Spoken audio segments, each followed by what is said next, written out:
The Ontario College of Psychologists decided in their wisdom that I am required to undertake re-education lessons. I'm not stopping.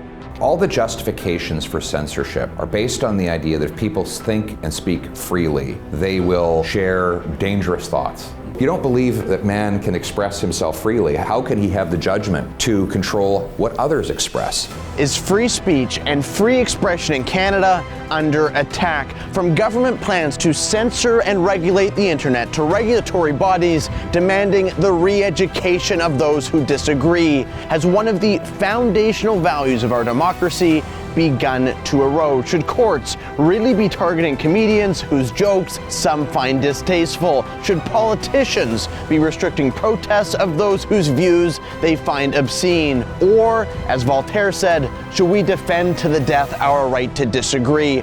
Once you try to disempower the freedom of expression of an entire class of person, it suddenly starts to look very authoritarian. This is a guy who is authoritarian. When he says, I'm coming to regulate the internet, we should believe him. My name is Aaron Gunn, and this is Politics Explained.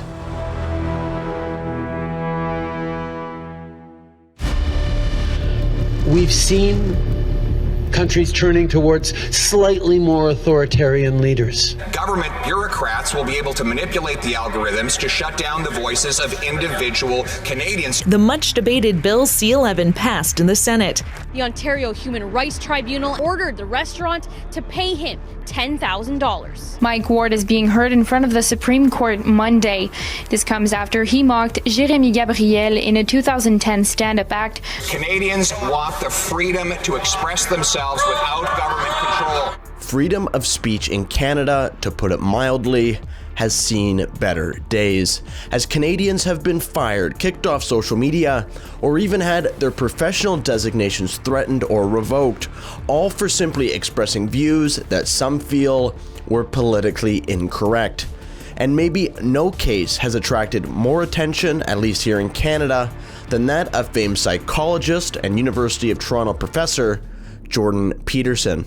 Clinical psychologist Jordan Peterson is receiving heat from the College of Psychologists of Ontario. From culture wars to a fight with the College of Psychologists of Ontario, Peterson refusing to undergo social media training ordered by the Professional Association after complaints over his tweets. They listed the fact that I criticized Justin Trudeau.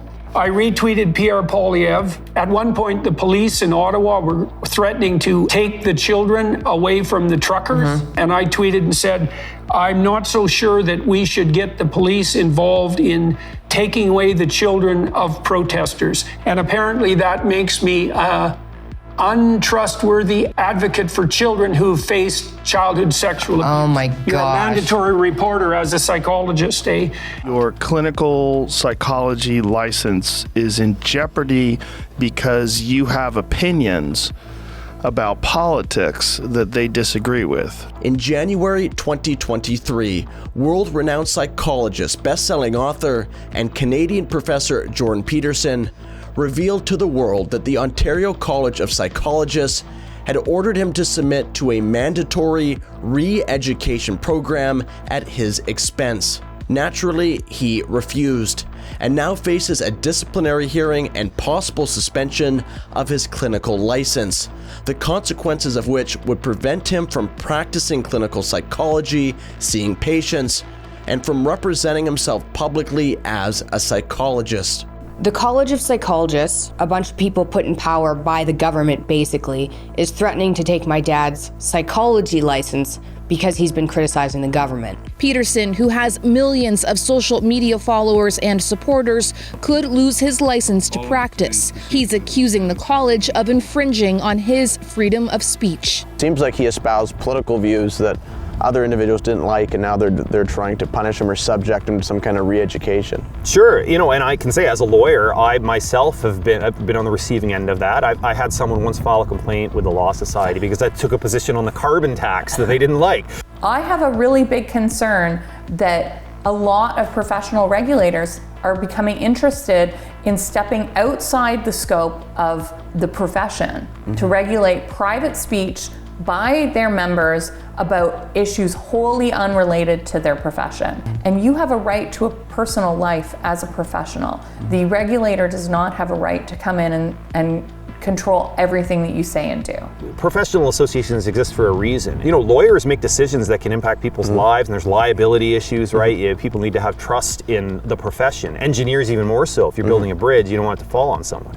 The problem is increasingly opponents are trying to weaponize these societies because they're saying someone who doesn't share my political view, they're of bad character. And if someone has a bad character, they bring the profession into disrepute. So I just think that's incredibly dangerous. Even people on the left are saying, look, you shouldn't have this power to influence what we say. Like, we are free people in a democracy. Just because I have a professional license doesn't mean that I can't express my political views.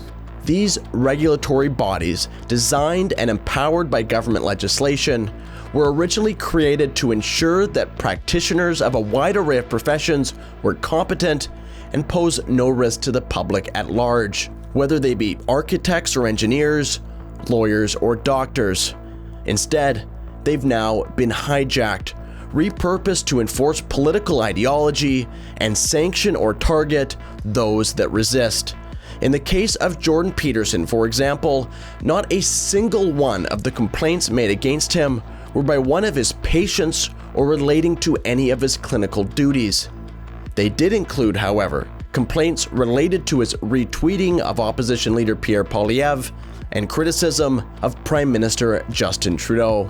But this is really scary. I think Dr. Jordan Peterson is probably in a position where perhaps, and I don't speak for him, but perhaps he could afford to lose his license.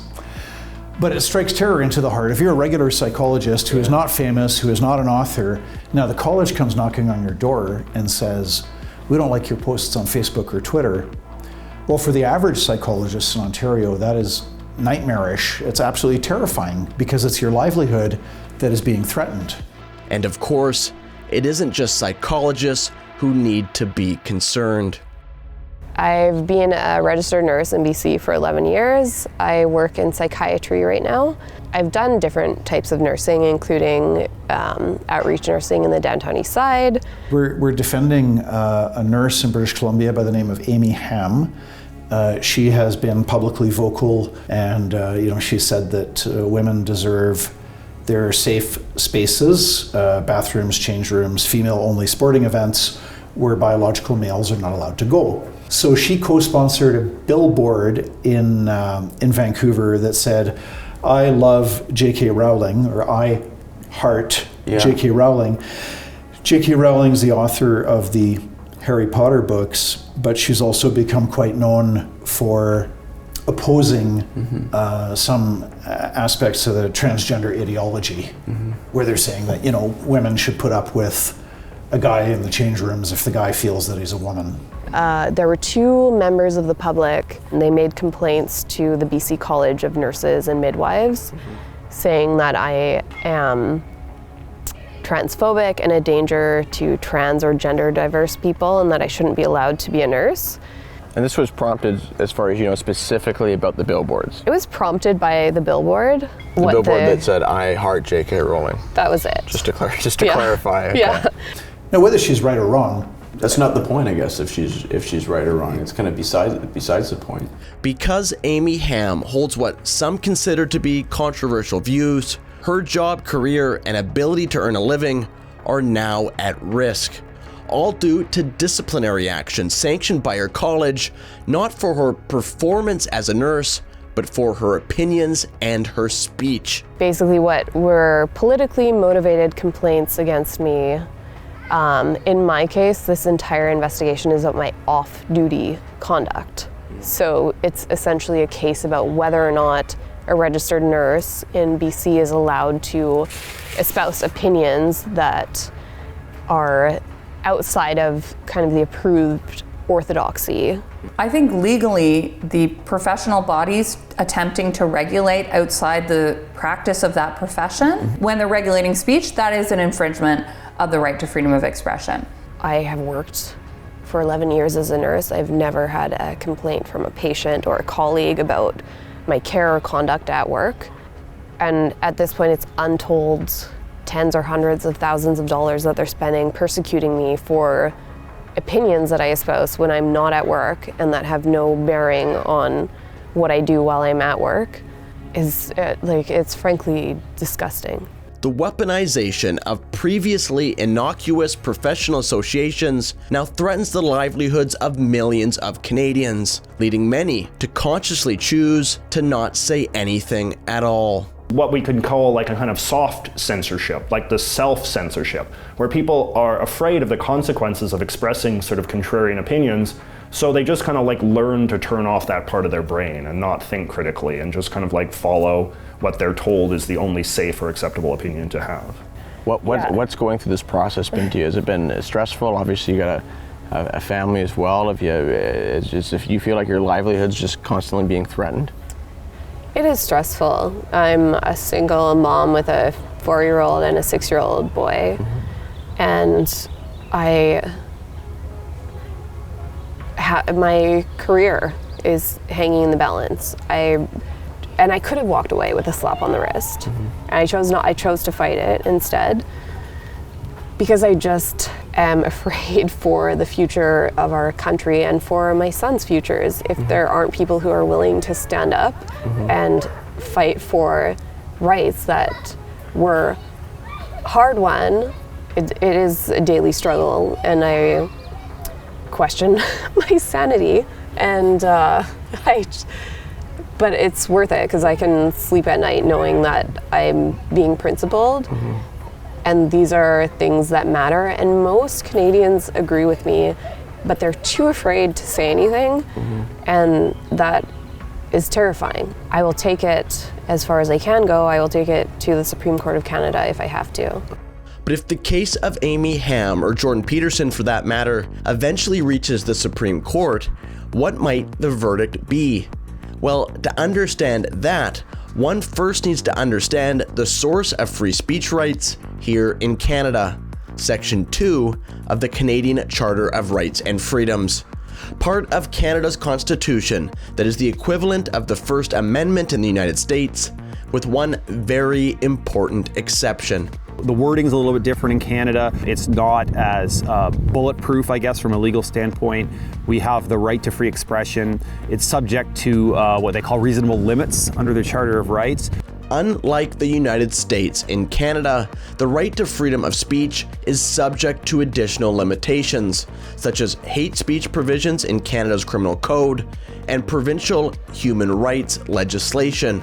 This legislation forms the basis of the controversial Human Rights Commissions, quasi-judicial bodies that have persecuted Canadians for opinions, jokes, and even, in the case of the founder of Rebel News, Ezra Levant, publishing a cartoon. I was prosecuted under one in Alberta.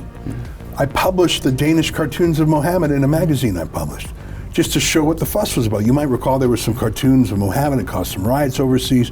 I showed the cartoons. Ezra Levant won't be silenced. In 2007, hate speech complaints were filed against Levant for publishing the controversial Danish cartoons of the Prophet Muhammad. I was prosecuted. I still remember the wording of the law, that I exposed a person to hatred or contempt. It was the proudest moment of my public life. I would do it again today. It is my position that the government has no legal or moral authority to interrogate me or anyone else for publishing these words and pictures. That is a violation of my ancient and inalienable freedoms: freedom of speech, freedom of the press, and in this case, religious freedom and the separation of mosque and state. It is especially perverted that a bureaucracy calling itself the Alberta Human Rights Commission would be the government agency violating my human rights. 900 days I was put through that. 900 days. So I did something that may, in the future, cause this person to have hard feelings about that person. How is that even a thing? But while the Human Rights Commission ultimately dismissed Levant's case after more than 2 years of interrogations and investigation, when it came to Quebec comedian Mike Ward, the case took a slightly different turn. Mike Ward told a series of jokes as part of one of his sets about what he called the sacred cows of Quebec. So making fun of people because they were particularly famous in Quebec, well loved. There was a very beloved young man. His name was Mr. Gabriel, and he sang with Celine Dion, he sang with the Pope, he performed, he was very beloved in Quebec. So Mr. Ward decided he would make fun of Mr. Gabriel. And so he brought a complaint, and he and his mother brought a complaint against Mr. Ward to the Quebec Human Rights Commission, which took it to the tribunal, and the tribunal awarded compensation to Mr. Gabriel for the offense to his dignity. The Human Rights Tribunal of Quebec is a government-appointed body meant to police what they consider human rights violations in the province of Quebec, while similar tribunals or commissions also exist in every other Canadian province. In the case of comedian Mike Ward, the Quebec Tribunal ordered him to pay $10,000 in punitive damages to Jeremy Gabriel, $7,000 to his mother, and $25,000 in so-called moral damages, meaning the Canadian comedian was on the hook for $42,000, all because of a joke.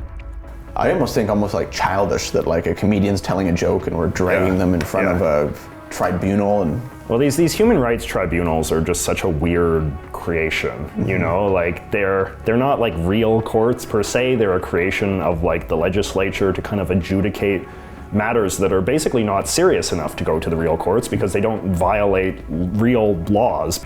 Perhaps the most damaging thing I would say about tribunals is they look like courts, but they're not courts. They don't have the same rules. They don't have the same burden of proof. They don't have, in many cases, judges. They're either lawyers or even lay people running them. So I think that these things are becoming a bit of a joke. Like, this does not seem like it's actually resolving any pressing issue in our society. They seem to be really dominated in a lot of cases, or at least the stories that make the headline are often these really like kind of like silly, frivolous fringe. For good reason, not be taken seriously by the more sort of legitimate part of the justice system. They were created to be like a shield for the vulnerable. They're not a shield anymore. They become a sword. They become a way to go after someone because they'll have a government lawyer chase someone for you.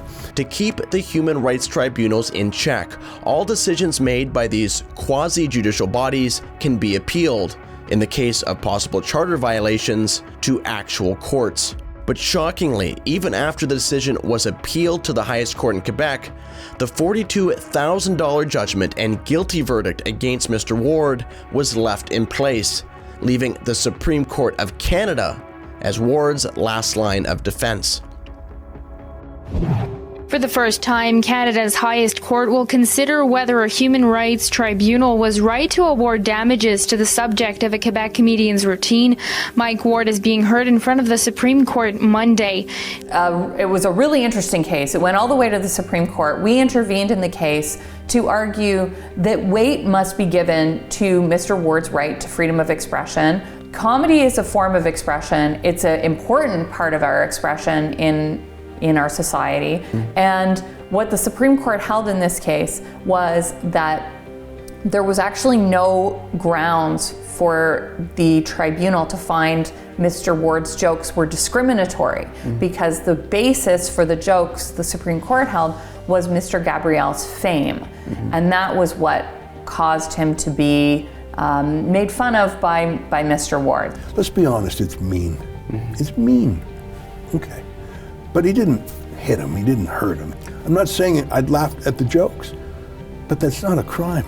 My heart does go out to Mr. Gabriel. Like, I don't think it's maybe very nice to make fun of a disabled child. I think it's probably pretty awful, but it's an interesting comment on society as well. The point that Mr. Ward was trying to make about sacred cows who we can't make fun of, I think that part of the performance is an important one that did land. Orwell said every joke is a little rebellion, a little revolution. I think that's Orwell.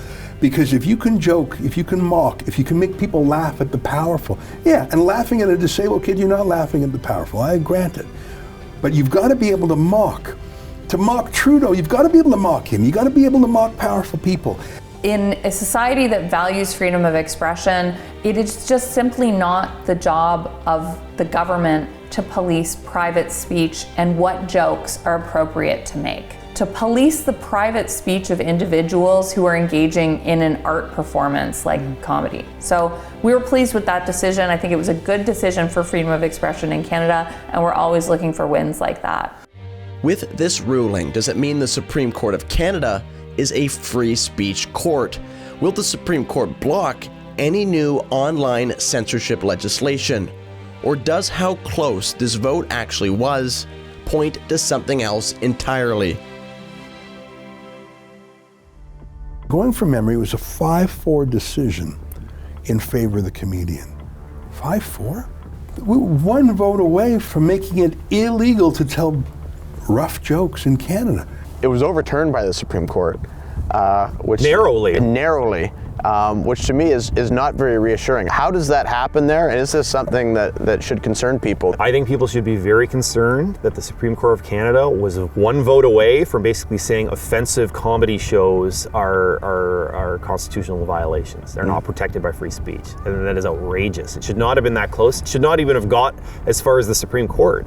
It is concerning that there were some justices who were willing to say, yes, this is the appropriate role for a tribunal to monitor and police the jokes that comedians tell. Even more concerning than the fact 4 out of Canada's 9 Supreme Court judges voted to legally punish a comedian for telling a joke is the fact that if that same case was heard today, that same comedian would have probably lost. At the time of the ruling of the 5 Supreme Court justices appointed by Stephen Harper, only 1 voted to uphold the tribunal's conviction of Mr. Ward, while of the 4 appointed by Liberal prime ministers, 3 voted to convict. And since the Supreme Court's decision, Justices Moldaver and Brown have retired or resigned, leaving Justin Trudeau to appoint replacements that, in all likelihood, would have rendered a decidedly different verdict.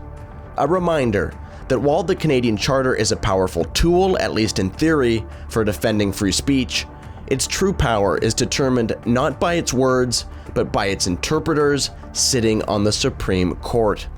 A bench that will likely have the final say over a new, controversial Calgary bylaw that is once again testing the limits of free expression and free assembly here in Canada. We've got a new bylaw in Calgary that was passed recently that people can protest peacefully, but they have to be 100 meters away from an entranceway to a public library or a city recreational facility. It's a woke, progressive, social justice warrior mayor and majority of council. Peaceful protests, traditionally, they often take place at the location where protesters feel that an injustice or perceived injustice is taking place. The bylaw was enacted to restrict specified protests within 100 meters of a public library, a municipal library, or a municipal recreation center. The cause of Calgary creating this bylaw, if you haven't been following the news, is the libraries have been hosting this thing called Drag Queen Story Hour, where drag queens read books to children. People have different views on it. It's a big flashpoint right now in our culture. People come to bring their children, but people also come to protest because they think drag is not an acceptable art form for children. So these types of protests would be captured to the extent that the protests express disapproval of a gender expression, if you say drag is a gender expression. Importantly, the City of Calgary bylaw only applies to certain specified speech, giving government the discretion over what protests can and cannot be banned. This is really important because it means the bylaw is not content neutral. It means that you could protest at a library within 100 meters of the entrance if you wanted to have a climate extinction protest, or if you wanted to strike. Any of these types of protests would be permitted.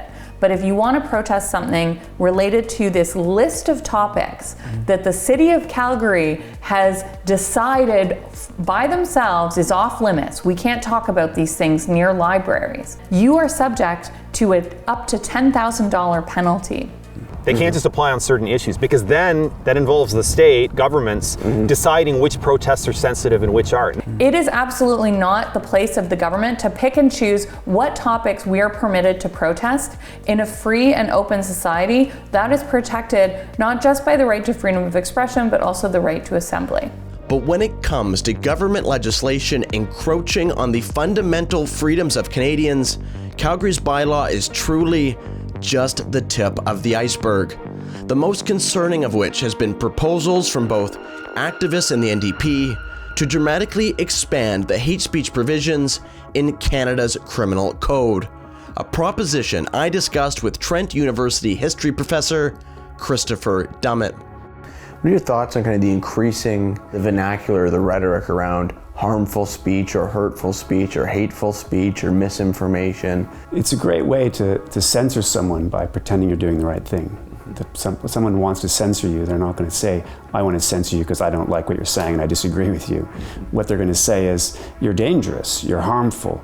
Our ideas of harm have really wildly expanded. Words that used to mean one thing, harm, violence, genocide, expand outwards. They expand to include more things they never have, and they expand kind of downwards to include things that are less and less severe. There's a genuinely nice impulse behind some of this, right? The sense that society cares more, but the dangerous side is where people use that care, that appreciation for what victims suffer, and then use that to attack other people. In the opinion of the House, that the government must recognize what happened in Canada's Indian residential schools as genocide, as acknowledged by Pope Francis, and in accordance with Article 2 of the United Nations Convention on the Prevention and Punishment of the Crime of Genocide. Thank you, Mr. Speaker. In 2023, NDP Member of Parliament Leah Gazin proposed legislation that would criminalize anyone who quote-unquote denied that Canada's residential schools constituted genocide by classifying the claim as hate speech, a criminal offense that comes with a maximum prison sentence of up to 2 years. The Liberal government, for their part, responded positively and said, quote, they were interested in reviewing the proposed bill. Yeah, it's astounding that this is coming from someone ostensibly on the left. It's an incredibly illiberal, incredibly authoritarian move to attempt to criminalize speech. You know, it's almost a separate conversation about what is the correct word, but the idea that you would criminalize one side of that debate does seem, to have all the markings of totalitarianism. But under the guise of being friendly, under the guise of care, under the guise of protecting against harm, the danger that people might do. In the name of compassion, censorship and anti-free speech legislation have continued to gather steam, as activists have advanced a new idea, a new concept that now equates words with literal violence. I feel like a lot of these things are stemming from an original, very bad and dangerous kind of idea, which is this words are violence. Yes. Because if you accept that premise, then everything else does kind of make sense. Exactly. Yeah, especially on campuses, this is increasingly the message, is that words are violence and that you are a victim of words. I mean, let's be clear, words can hurt, but they're not the same as violence. Now, to be fair, free speech is not absolute. There are carve-outs, but these are well-established things like libel, incitement to violence. You cannot do those things. Those are well-established in law and have been for decades. We all agree, if somebody says, let's kill or imprison this group and that group, there are criminal provisions in the code that deal with that. The real goal of those who are behind hate speech is not that. The goal is to prevent people from truly expressing their views about subject which some people think you shouldn't express your views. For example, David Suzuki saying that people who are climate deniers, that is people who don't agree that the end of the world is coming, that these people should be put in jail. But jail time for speech in Canada? Is that possible? What protections do we really have? We don't have the First Amendment, but we do have the Charter of Rights and Freedoms. The whole point of the Charter is to defend the expression of ideas that are unpopular, that are considered to be wrong or false or untrue or hurtful or offensive or hateful. That's the whole point, is to protect minority expression. Yeah, I mean, I remember somebody told me that Communist China Like if you wholeheartedly agree with what the government's doing, you can kind of say whatever you want. Majorities don't really need constitutional protections because they can throw their weight around. The whole purpose of protecting free speech is to protect minority views, which the majority regards as wrong or false. Thanks to the Charter, successfully prosecuting a Canadian for what they say or think is a very difficult thing to do. But if instead of silencing Canadians by throwing them in jail, what if there was another way to marginalize opinions the government found harmful or simply didn't like?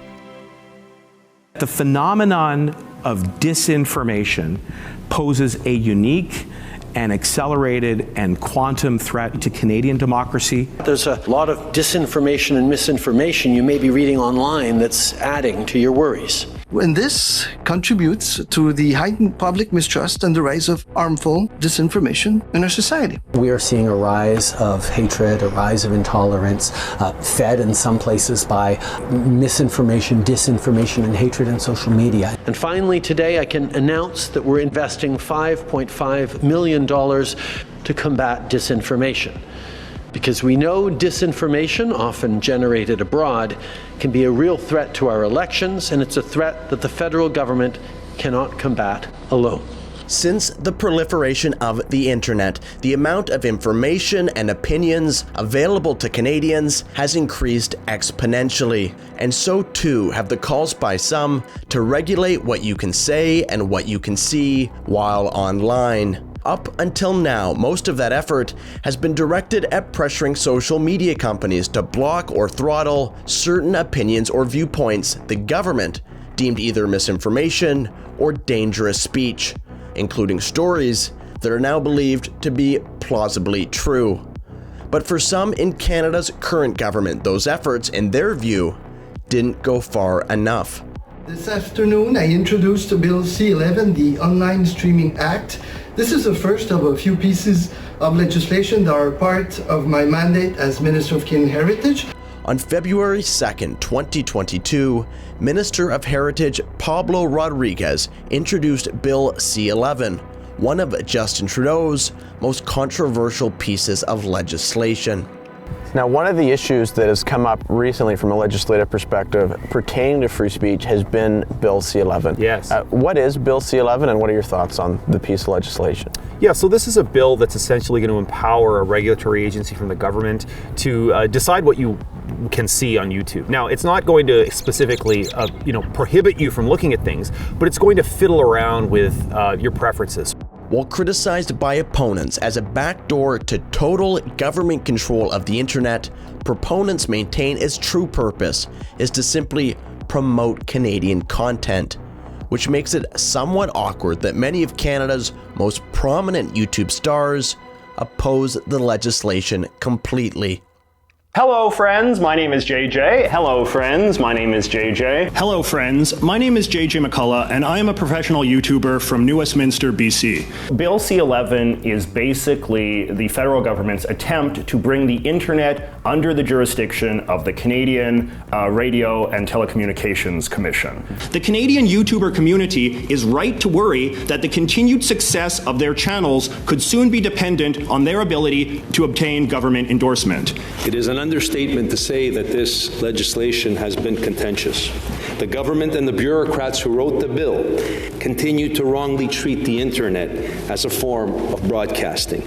Margaret Atwood has said that this bill represents creeping totalitarianism. It gives the power to a woke agency, the CRTC, named by Liberals, to manipulate social media algorithms in order to shut down voices it does not want people to hear. One of Canada's loudest and most persistent critics of C-11 has been Conservative opposition leader Pierre Poilievre. I met up with Mr. Poilievre to ask him why he opposed the legislation and what he believes C-11 was really all about. Well, it gives the CRTC control over social media algorithms to promote and demote content based on what it arbitrarily considers to be Canadian content. They've never been able to define what Canadian content is, and even though that is the supposed purpose of the bill. Is this kind of influencing what people think by influencing what people hear? You basically limit the freedom of choice in order to steer the public towards consumption habits that the government thinks are better for them. The Canadian people, who cannot be trusted to make the right sort of media consumption habits on their own, we're going to steer them towards consuming more good, patriotic, nationalistic programming. And I think the government has always been pretty explicit that it is their goal to sort of depress the bad speech and elevate the good speech, sort of government-approved speech. So there's really no good outcome to this. So it's not just a bill anymore. It received royal assent. It is now the law. My biggest concern is that it has the power to regulate user-generated content. People who use Canadian YouTube, going forward, they're just going to have to assume that this whole system has been rigged in some fashion to serve Ottawa's understanding of what is in the patriotic greater interest. By far, the most ominous of C11's sweeping changes are the new powers entrusted to the CRTC to regulate user-generated content, meaning any content uploaded by any Canadian. This includes the power to manipulate what's known as a post discoverability, or where and if it appears in a user's home or search results. One of the things it can do is it can order Twitter, YouTube, Facebook to alter the discoverability of media. So now Trudeau can choose what pops up when you search news. Search Justin Trudeau, search budget, search carbon tax. But now Trudeau can compel companies to hide media he doesn't like and boost media he likes. It's right in there. So if the Trudeau government now has the power to elevate and, by extension, repress certain content, who has the most to gain and who has the most to lose? It's not going to lift up your content. It's not going to lift up my content. It's going to lift up the content of traditional large media corporations who have teams of lawyers who can jump through all the bureaucratic loopholes. They're the ones who will benefit from this. The CMPA supports the passage of Bill C-11. We support Bill C-11 and ask that it be adopted rapidly. To some extent, it is a zero-sum game, right? Who scrolls to page 10 of YouTube? The stuff that's on page 1 is the stuff that's going to get seen by viewers. And if these media corporations can get the government to put their thumb on the scale of that algorithm and get their content on the front page, it will be at the expense of new and emerging content creators. Like if this all becomes bent to serve the interests of a certain kind of clique of media producers, then that cannot help but sort of depress the discoverability of people like myself or other independent content creators. You know, and I think that there is not an insignificant faction of sort of people within this government that would think that people like me or like you, who sort of see the world in perhaps a slightly different way, are not just people with a different perspective, but are like actively bad people or wrong people or ignorant people or people that are spreading misinformation. If Trudeau boosts only the big corporations, alternative viewpoints will not be easily discoverable online, leaving the mainstream media as the sole source of journalism and information for most Canadians, who will soon be deciding whether or not to vote for Trudeau in the next election.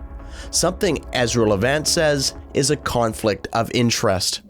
He's, in my view, colonized much of the media through his subsidies. Right now, the Trudeau government is responsible for about a third of the revenue in most Canadian newspapers. And they gave out over $100 million worth of subsidies to the TV stations just during the pandemic. There are more than 1,500 media companies that take money from Trudeau. I didn't even know there was 1,500 media companies in Canada. But if you're covering Justin Trudeau every day as a journalistic story, how can you then take money from him? Are you really going to twist the knife in him? Or are you going to go a little gentle on him if you criticize him? And maybe you'll be a little tougher on his critics. You cannot cover someone who pays you. I mean, it used to just be that the CBC was the government journalist. But now every journalist is a government journalist. He owns the CBC journalists. He rents the others. One of the most essential components of free speech and free expression in any democracy is freedom of the press. Known alternatively as the Fourth Estate, the media plays a critical and necessary role in both shaping public opinion and holding those in power to account.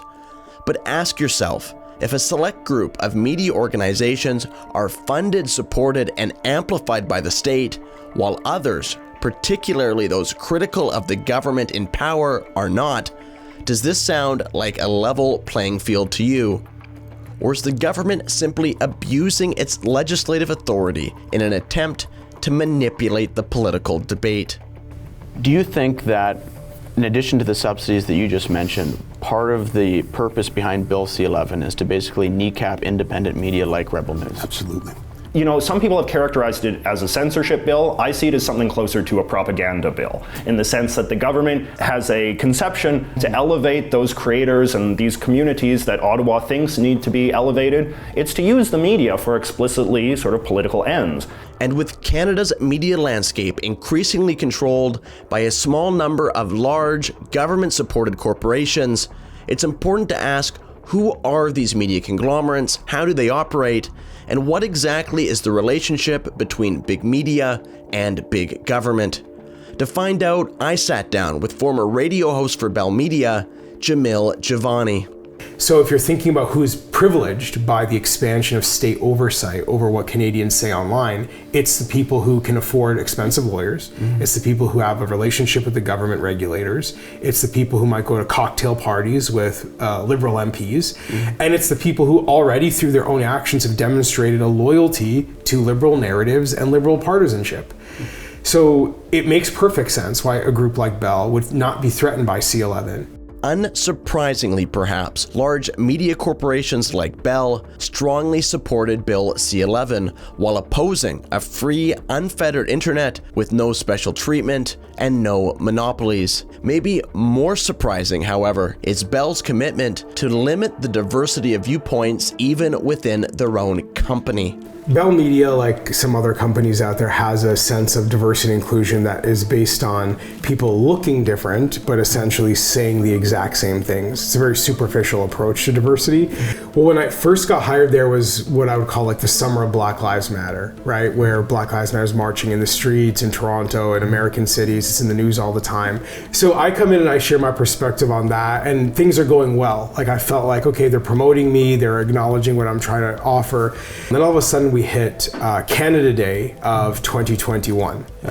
And it starts to sort of feel like there's this like massive pressure campaign for all of their on-air talent to just bash Canada. And they even had like a whole day of content where every show was supposed to air clips of people talking about all the bad things Canada has done, that hosts were supposed to endorse this perspective. And I was just like, I don't believe in this. So I did a completely different show. I had veterans and immigrants and people who had all these stories about how much they love Canada, what it means to them. And I just had a very positive dynamic, which was very different from the rest of their programming that day. And it created a tense environment where immediately after that, I started to get all sorts of like odd communications from management, pulling me in, blaming me for things that I had nothing to do with. It started to feel like it was a setup, that essentially they had decided you're not giving the sort of systemic racism, Canada is bad talking points that we expected of you as a Black person. So we're going to now essentially pressure you to either change or be so miserable here that you will regret being employed by us. That's what it felt like. How is that diversity and inclusion? I mean, this is comes down to the fundamentals of the problem here. You have a Black employee, you create unique job expectations because he's Black. He does not do the Black thing the way they wanted, and then you punish him for it. Like, to call that diversity and inclusion is madness.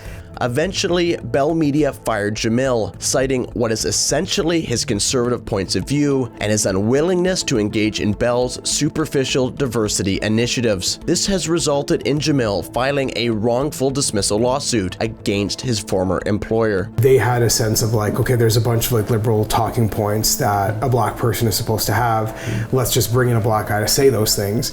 And over time, that produced a series of conflicts where they were trying to pressure me to be someone I'm not, and unwilling to even understand why someone might have a different point of view. And that's resulted not just in my lawsuit, but they've been sued by multiple other former employees in the last few months and years as well.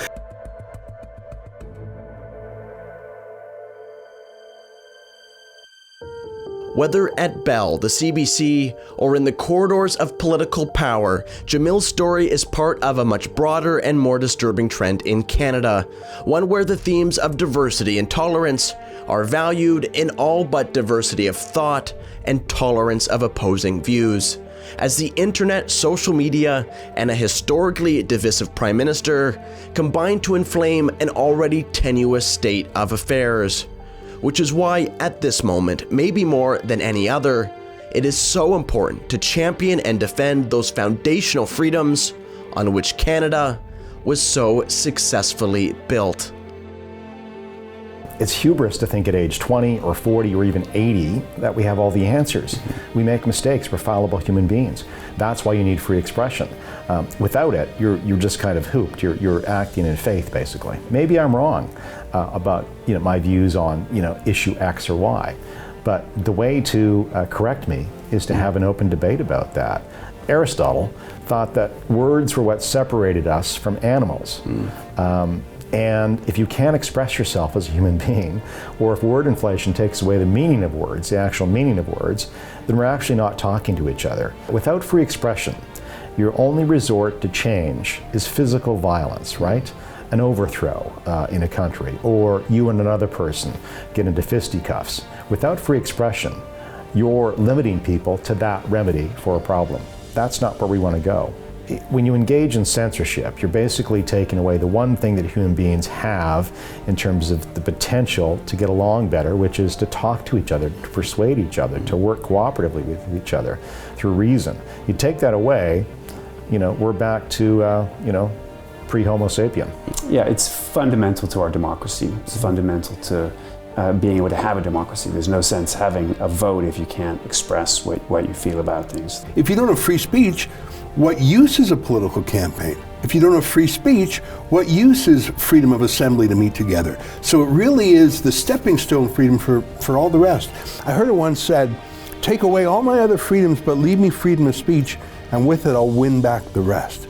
Martin Luther King, when he was assassinated, he was challenging the US government and its policies. He was a reverend with no power, no money, but because of free speech could call out the most powerful people in his country. So when we think about who actually benefits from free speech, it's people who want to challenge, question power. So don't ban an idea because it's offensive. You have the right to be offended. You have the right to be mad about things. You have the right to react to your government and say you're wrong. There's no right not to be offended. That's actually the power to silence your opponent. And Martin Luther King and Harvey Milk and the suffragettes all offended the order of the day. That was their purpose. And you know what? All of them were proven in the fullness of time to be right. So I would say to anybody, regardless of where you are on the political spectrum, if you look at history, the good guys always need free speech. It's a strange gift, though, freedom of speech. You have to give it to your opponents if you want it for yourself. That's what's so hard about standing up for free speech, because everyone wants free speech for themselves, of course. It's going to be the prickly porcupines in society, but that's why we've got to stand up for the prickly porcupines, because that's where the precedent will be set that'll later be used against the nice people.